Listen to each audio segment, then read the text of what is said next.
It's the latest trend to take the tobacco world by storm, the electronic cigarette. When it came on the scene in 2007, it was virtually unheard of. But in just 6 years, the device has turned into a billion-dollar industry. Even though it's still called a cigarette and can even look like one, many of its users say it's the furthest thing from smoking. We call it vaping, because it's like water vapor. No tobacco at all, so you don't have no tar or anything in your lungs. That's Jonathan Elias, owner of My Vapes, one of the only full-service vaping shops in Northern Virginia. And he says it's the non-tobacco aspect that's really appealing to customers. Unlike traditional cigarettes that burn tobacco and paper, e-cigarettes use a battery to heat a liquid containing nicotine, which is stored in flavored cartridges. And that substance is then converted into vapor.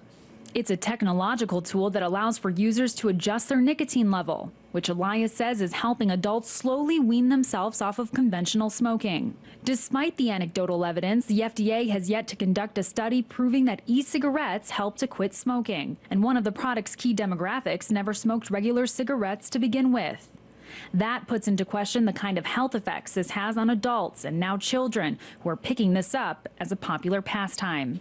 The percentage of middle and high school students who use electronic cigarettes more than doubled between 2011 and 2012. Unlike other tobacco products, e-cigarettes can be sold to minors in many places throughout the country.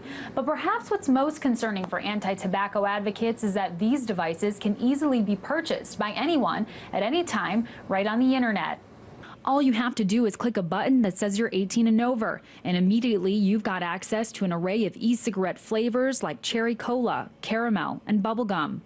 Danny McGoldrick of the Campaign for Tobacco-Free Kids says he's concerned that minors will get hooked on the flavors and then on the nicotine. Cigarettes deliver nicotine better than anything, better than e-cigarettes, and so we're very concerned that this could be just an entry into conventional cigarette smoking among kids. But anti-tobacco advocates aren't just worried about flavors. With virtually no regulation, cigarette companies have been able to do something they've been restricted from doing in over 40 years: advertise on TV. Introducing the Enjoy King, the first electronic cigarette with the look, feel, and flavor of the real thing. That's why I am in love with Blue e-cigs.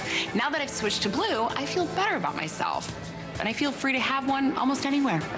When I'm driving, at home, watching TV, or when I'm in the club. The point is, you can smoke Blue virtually anywhere.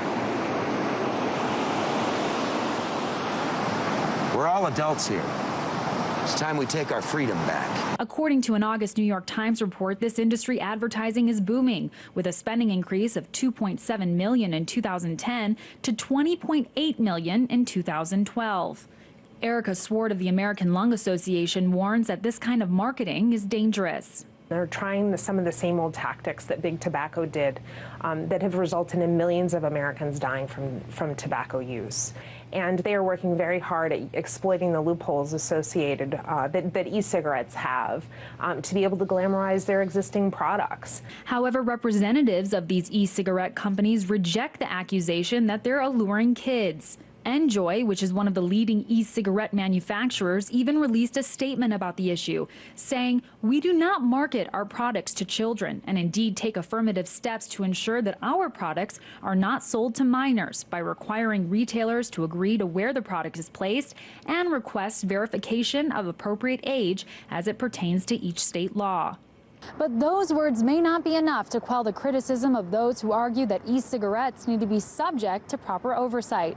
The FDA says it plans to review the product by the end of October, but how it will be regulated is still very much in question.